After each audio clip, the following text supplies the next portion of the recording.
I got a cold on Saturday and I'm upset.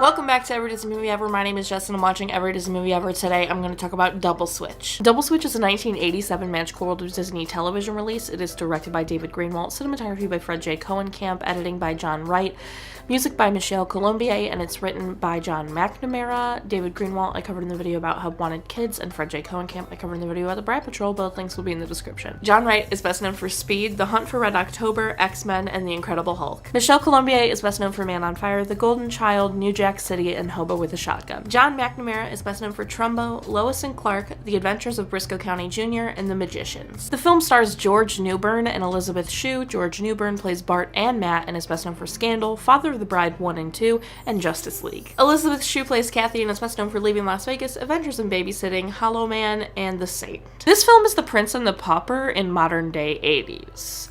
Literally the same film. I've already covered The Prince and the Pauper. I think I'm going to link it in the description because it's just the exact same.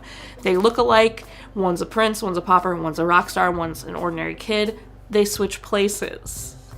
They have a deadline. In Double Switch, it's until the concert on Saturday, which is like a couple days away.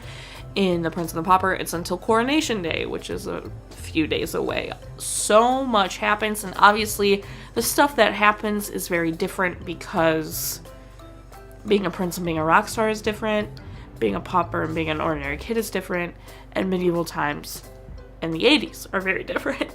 So obviously the circumstances in which they decide they want to switch back and hate and had a good experience in learning that they shouldn't take for granted their actual lives were different, but the movies are the same. Because Bart was a rock star in this film, they wrote music for him. The music was amazing. I really want it. I'm going to find the soundtrack some way or another. I thought they were bops.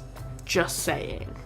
Okay, I obviously guessed the plot of this film less than 15 minutes into it because I realized it was The Prince and the Pauper, and I've already seen The Prince and the Pauper, so it was like, okay, it's that plot, just in modern day 80s. There were parts of this film that obviously weren't part of The Prince and the Pauper, all because of the age of the kid. He was 17 in this instead of like 12 in The Prince and the Pauper, and the circumstances. So he's got a girl and a manager and mom, and all of these relationships are complicating the story, and I thought that was really interesting. Well, The Prince and the Pauper had like abusive parents, and then like a loving king but kind of neglectful king, so we had that, but we didn't have like a romance really in The Prince and the Pauper, where this one's kind of got a romance. There were a little bit of differences, and I think they did a good job. It was a relatively fun movie. The scene in this movie that gave me the biggest reaction was the scene in which Bart as Matt is on a date with Kathy and is a complete jerk in the restaurant, and it's just so embarrassing, and I felt for Kathy so hard in that scene. I had such bad secondhand embarrassment. I was like, oh my gosh, this is so uncomfortable. And I thought both of them were just on top of their game in translating that uncomfortableness because, oh, yikers. I had the biggest reaction to that scene because I was just like covering my face and like, oh my god, I can't watch. Overall, I think Double Switch was a really fun movie. I had a good time. The tail end of it, the scene or the build up to them trying to switch back, I was nervous and I was lasered in and glued. So I think that was really well done, but there were pieces of the film that kind of dragged, but I was never bored. I was glued to the movie the entire time. So I think I'm going to give it like 6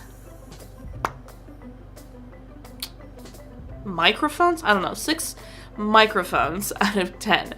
Our total movie count is parent death toll and cry count are still the same. If you want to keep up with what movie I'm watching when, follow me on Instagram or Twitter and you'll find out what movie I'm watching when. I put out videos every Monday, Wednesday, and Friday.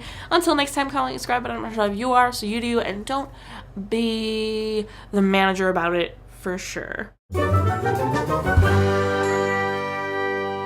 What is your favorite 80s song? Do you like 80s music?